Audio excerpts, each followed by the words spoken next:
Hello বন্ধুরা, চলে এলাম নতুন একটা ভিডিওর সঙ্গে। আজকে 4 দিন পরে তোমাদের সামনে এলাম। 4 দিন তোমাদের সামনে আসতে পারিনি কারণ শরীরটা খুবই খারাপ ছিল। বুঝতেই পারছো, এই ওয়েদারে সবারই শরীর খারাপ হচ্ছে, জ্বর সর্দি কাশি। তো সেই কারণে এই 4 দিন ধরে আমি তোমাদের সামনে আসতে পারিনি। 2 দিন চলে গেছে ডাক্তার দেখানোতে। আর যাই হোক, ফাইনালি এখন আমি আগের থেকে অনেক 80% ভালো আছি। তো সেই কারণে চলে এলাম তোমাদের সামনে। তোমরা আমাকে দেখে বুঝতেও পারছো যে শরীরটা খারাপ ছিল, কারণ চেহারাটা অনেকটাই শুকিয়ে গেছে। যাই হোক, চলো বন্ধুরা, ভিডিও টাইটেল আর থাম্বনেল দেখেই এসেছো।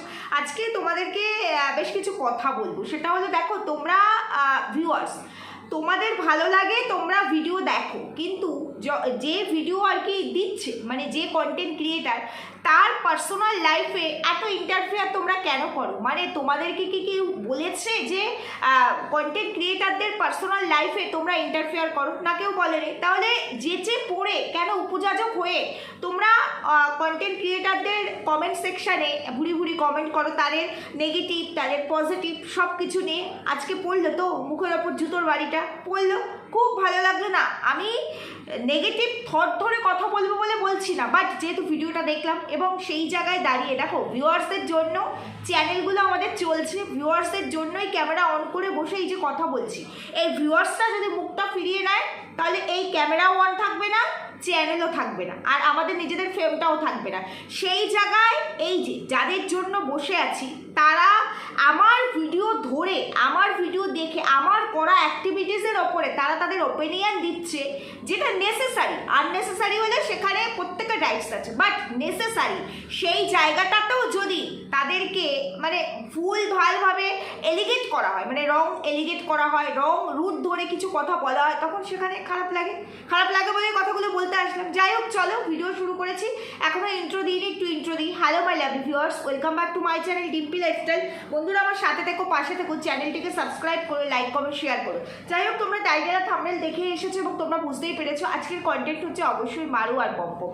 তো সেইখানে পম্পমের কথা খুব একটা খারাপ লেগেছে সেটা বলবো না। নিজের ওয়াইফকে কেউ যদি বলে তো মানে এরকম বলছে, তো সেই জায়গায় দাঁড়িয়ে স্বামীর স্ট্যান্ড নেবে, এটা সত্যি কথা। কিন্তু পম্পম কিন্তু সেভাবে ভিউয়ার্সদেরকে ইনসাল্ট করে কিছু বলেনি। না, আমি বলছি না এগুলোর মিনিং মানে এটাই যে খুব ইনসাল্ট করেছে, কিন্তু একটা জায়গায় ভীষণ খারাপ লেগেছে। সেটা হলো গিয়ে মারু যখন বললো, যেহেতু মারু পম্পম দুজনে পাশাপাশি বসেই কথা বলছিল, এবং যেখানে মারু বললো যে তোমাদেরকে কি আমি জিজ্ঞেস করেছি যে আমি কি খেতে পারবো, আমি কি খেতে পারবো না, আমি ডক্টর যেটা বলবে আমি সেইভাবেই চলবো। এটা একদম সত্যি কথাই। কারণ ডক্টর যদি আমরা দেখাই আমাদের হেলথের কারণে, আমরা যদি অসুস্থ থাকি বা যে কোনো সিচুয়েশনে যদি আমাদেরকে ডক্টরের কাছে যেতে হয়, তো ডক্টরের কথা অনুযায়ী আমাদেরকে চলতে হবে প্রত্যেকটা স্টেপ।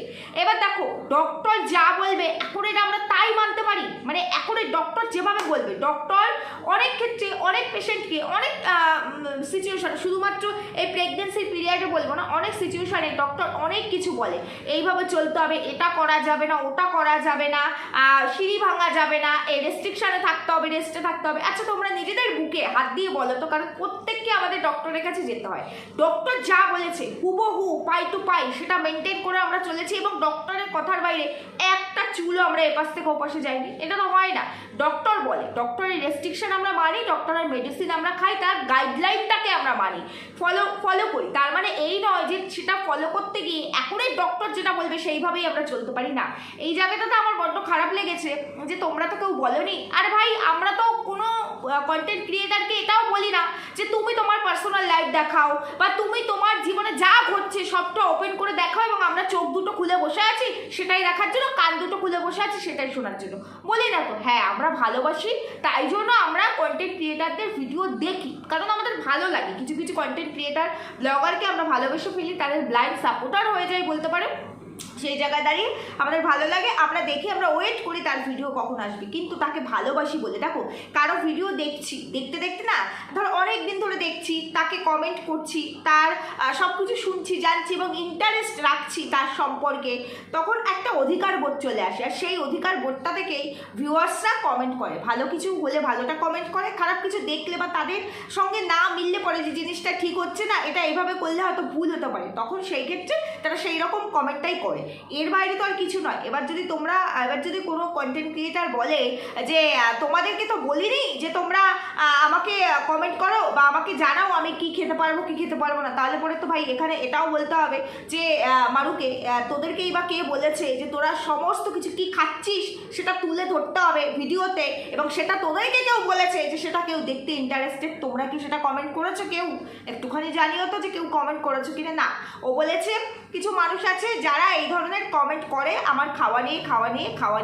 কমেন্টটা আজকে নতুন নয়, খাওয়া নিয়ে কমেন্টটা আমরা মারুর ওই বিয়ের পর থেকে যখন থেকে ভিডিও দেখছি, মানে দেখাটা কন্টিনিউ করেছি, তখন থেকে এই খাওয়া নিয়ে প্রত্যেকটা মানুষের মধ্যেই একটা ব্যাপার চলে, মানে কমেন্ট সেকশন একটা কমেন্ট করে। কারণ মারু খাওয়ার যে বহর দেখায় না, আমি বলছি না খাবারের কোয়ান্টিটি নিয়ে বলছি না, দেখো খাবারটা সবাই সমান খেতে পারে না, কেউ কম খায়, কেউ বেশি খায়, কেউ মিডিয়াম খায়, এটা নিয়ে বলার কিছু নেই। আমার শরীর যতটা পারবে আমি ততটা খাবো, কিন্তু ওর খাবারের যে ধরনগুলো, মানে ও যেই টাইপের জিনিসগুলো খায় সেই জিনিসগুলোতে মানুষের মতের মিল হয় না। কারণ ও খাবারগুলো খাওয়া দেখায়, তারপরেও দেখা ওর পিসিওডি আছে, তারপরে দেখা ওর মানে মোটা হয়ে যাচ্ছে, ওর এই সমস্যা, ওর ওই সমস্যা, তখন গিয়ে মানুষ তার ওপিনিয়নটা দেয়, এর বাইরে তো নয়। তো আজকে মারুর বেবি হয়েছে এবং খুব ভালো, তাতে আমরা প্রত্যেকে শুভেচ্ছা জানিয়েছি এবং ওর সন্তানকে মানে ওর সন্তানের মঙ্গল কামনা করেছি, ওদের মঙ্গল কামনা করেছি প্রত্যেকেই, এমন কেউ বাদ নেই। সেইখানে দাঁড়িয়ে আজকে যেহেতু ওর সি সেকশন হয়েছে, ডেলিভারি হয়েছে জাস্ট 8-9 দিন হয়েছে, এবং তার মধ্যে ও মানে নার্সিংহোম থেকে আসার পর থেকেই ওর যে ধরনের খাবার দেখাচ্ছে সেই খাবারগুলো একটা মায়ের মানে আফটার ডেলিভারি ঠিক নয়, তার হেলথের জন্য ঠিক নয়, তার বেবির হেলথের জন্য ঠিক নয়, এই জন্য মানুষ কমেন্ট করে। আজকে আমি যদি মনে করি আমি আমার মন মতোই চলবো, আমি আমার মন মতোই খাবো, তাহলে পরে আমি হয় কমেন্ট ইগনোর করব, আর তা না হলে আমি আমার খাওয়াটাকে ইগনোর করে ভিডিও করবো, তাহলেই হয়ে যায়। তাহলে আমি আমার মনটাও রাখতে পারছি, ভিউয়ার্সদের প্রশ্নের মুখেও পড়তে হচ্ছে না। না, আমি কোনোটাই করবো না, আমি আমার মন মতোই চলবো, বাট ভিউয়ার্সরা সেখানে কমেন্ট করলে তাদেরকে আমি চোখ দেখিয়ে, চোখ রাঙে, আঙুল দেখিয়ে তাদেরকে আমি উত্তর দেবো। ভাই এটা তো চলতে পারে না, মানে একই যাত্রায় পৃথক ফল তো হয় না, ভিডিও তো একটাই, কন্টেন্ট ক্রিয়েটারও একজন, মানে ব্লগারও একজন, এবার সেই ক্ষেত্রে ডিভাইডেশন তো চলে না। তুমি দেখাতে পারো আর আমি বলতে পারি না, এটা হয় না। কারণ আমি যখন এই যে কন্ট্রোভার্সি ক্রিয়েটার ভিডিও করি, সেখানে তোমরা আমাকে অনেকেই আছো কমেন্ট করো, সবাই কি পজিটিভ কমেন্ট করো, বহু মানুষ নেগেটিভ কমেন্ট করো। এবার যেখানে নেসেসারি নেগেটিভ কমেন্ট করো সেখানে আমি উত্তর দিতে পারি না, আমি কমেন্ট সেকশনে যতটুকু উত্তর দেওয়া দিই মনে হলে, না হলে দিই না। কিন্তু যে আননেসেসারি কমেন্ট করবে, যেটার সঙ্গে কোনো রকম ভিডিওর কোনো মিল নেই, লজিক নেই, সেখানে হয়তো 2-4টে কথা বলতে হয়, তাছাড়া বলতে পারি না। কারণ আমি যখন একটা মানে সোশ্যাল মিডিয়ার মতো প্ল্যাটফর্মে ক্যামেরা অন করে ইন্টারন্যাশনাল প্ল্যাটফর্মে কাজ করতে বসেছি, এখানে বহু মানুষ বহু রকম মতামত দেবে, কারণ প্রত্যেকটা মানুষ ইন্ডিভিজুয়াল। আর এখানে যে মতামতটা দেওয়া হচ্ছে কমেন্ট সেকশনে মারুকে, সেটা ওর হেলথ রিলেটেড করে। ও আজকে যে ভিডিওটা করলো, সেই ভিডিওটার পরও ম্যাক্সিমাম মানুষ যে কমেন্টগুলো করেছে সেগুলোকে ওর ফরে গেছে, যায়নি। ডক্টর বলেছে তাই ডক্টর অনুসরণ করেই আমি চলবো, ডক্টর যেভাবে বলেছে সেভাবেই আমি চলবো, চলুন, সেটা খুব ভালো কথা। ডক্টররা অনেক কিছু বলে, এটা সত্যি কথাই, কিন্তু আমার শরীর কতটা যাবে না, একটা কিছু হলে কোনো সমস্যা হলে এখন ডক্টররা প্রচুর অ্যান্টিবায়োটিক দেয়, দেখবে। এবার সেই অ্যান্টিবায়োটিক অনেকের শরীর কিন্তু নিতে পারে অনেক সময়, মানে দীর্ঘদিন ধরো 7 দিন 10 দিন অ্যান্টিবায়োটিকটা নেবো, নিতে পারে না, প্রবলেম হয়, তখন কী হয়, ডক্টরকে ফোন করতে হয়। ডক্টর কিন্তু আগে থেকে আমার হেলথ চেক আপ করে, আমার টেস্ট করে তবেই তো ডক্টর অ্যান্টিবায়োটিকটা দিচ্ছে, কিছু করার নেই, ওই ক্ষেত্রে অ্যান্টিবায়োটিক দিতে হবে। তো সেইখানে যখন আবার আমার খুব সমস্যা হচ্ছে, ডক্টরকে ফোন করছি, তখন ডক্টর হয়তো বলছে এটার সাবস্টিটিউট এটা খাও, বা কিছু করার নেই খেতে হবে, বা ঠিক আছে এর পরিবর্তে এটা দিচ্ছি। কিন্তু তার মানে এই নয় যে ডক্টর বলে প্রথমে যেটা বলেছে আমাকে সেটাই মেনে চলতে হবে, আমার যতই কষ্ট হোক, সেটা তো হয় না। আরে আমার শরীর কি নিতে পারবে কি নিতে পারবে না সেটার উপরে সবটাই ডিপেন্ড করে। হ্যাঁ, ও বলছে আমার কোনো সমস্যা হচ্ছে না, আমি খেতে পাচ্ছি, আমি ডাইজেস্ট করতে পারছি, আমি সুস্থ আছি, আমার বেবি সুস্থ আছে, এই মুহূর্তে আমার কোনো সমস্যা হচ্ছে না, ভালো কথা। সমস্যা কিন্তু 2-4 দিনে হয় না। একটা মেয়ে মা হওয়ার পরে কেন তার খাওয়া দাওয়ায় রেস্ট্রিকশন থাকে, কেন তাকে তেল মশলা খেতে কম বলা হয়, কেন তাকে বাইরের ফাস্টফুড কেন খেতে দেওয়া হয় না, কেন রেস্ট্রিকশন থাকে, তার কারণ হলো গিয়ে কারণ যাতে মায়ের কোনো রকম সমস্যা হেলথের না হয়। কারণ এই সময় মেডিসিন চলে, একটা বাচ্চা হওয়া মানে শরীরে প্রচুর ভাঙা গোড়া, প্রচুর হরমোনাল প্রচুর চেঞ্জ হয় ডেলিভারির পরে। মানে একটা ডেলিভারি হওয়া মানে একটা একটা মেয়েই জানে তার শরীরে কত রকমের ভাঙা গড়া চলে।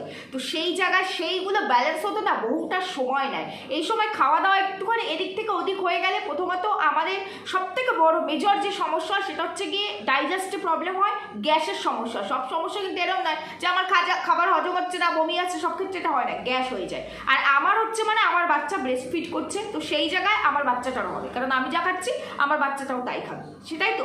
আর তারপরে যদি সি সেকশন হয় মানে সেলাই পড়ে, এখন দেখো নর্মাল ডেলিভারি হলেও মানে টিচ পড়ে, তো সেইখানে টিচটা শুকানোর জন্য এমন কিছু খাবার আছে যেগুলো একটু জল জাতীয়, একটু ভাত টাইপের জিনিসগুলোকে একটু কম খেতে বলা হয়, বিশেষ করে এই ওষুধ মানে আতুর চলাকালীন। যদিও আমার মনে হয় না এই আতুর নিয়ে আমি কোনো কথা বলবো না, কারণ মারিউর ভিডিও আমি লাস্ট 4 দিন দেখিনি, আজকে দেখি ভিডিওটা করতে বসেছি। তো সেই জায়গায় দাঁড়িয়ে আমার মনে হয় না আতুরটা সেইভাবে ওদের মানে আতুর বলে কিছু আছে, এমনিতেও কিছু নেই। তারপরে মারু একটা মানে অন্য ধর্মে বিয়ে করার পরও আতুর মানছে বলে আমার মনে হয় না, কারণ ওদের বাড়িতে দেখো আতুরের একটা নিয়ম থাকে, সব কিছু তো একটা নিয়ম থাকে, সেই নিয়ম মেনেই হয়। তো সেই আতুরের নিয়ম কোনো কিছুই কিন্তু ওরা মানে মেনটেন করছে না, কারণ বলছে যে অনেকেই এসছে, যেটা বললো রাস্তা ওরা এসছে, ওরা আসে ওর বেবিকে ধরতে আসে, যখন আসে প্রপার স্যানিটাইজ করে পরিষ্কার পরিচ্ছন্ন হয়েই আসে। তবে যেহেতু নিউবর্ন বেবি, তবে নিউবর্ন বেবি হোক আর যাই হোক আতুরে কিন্তু সবাই অ্যালাউ নয়, সবাই ঢুকতে পারে না।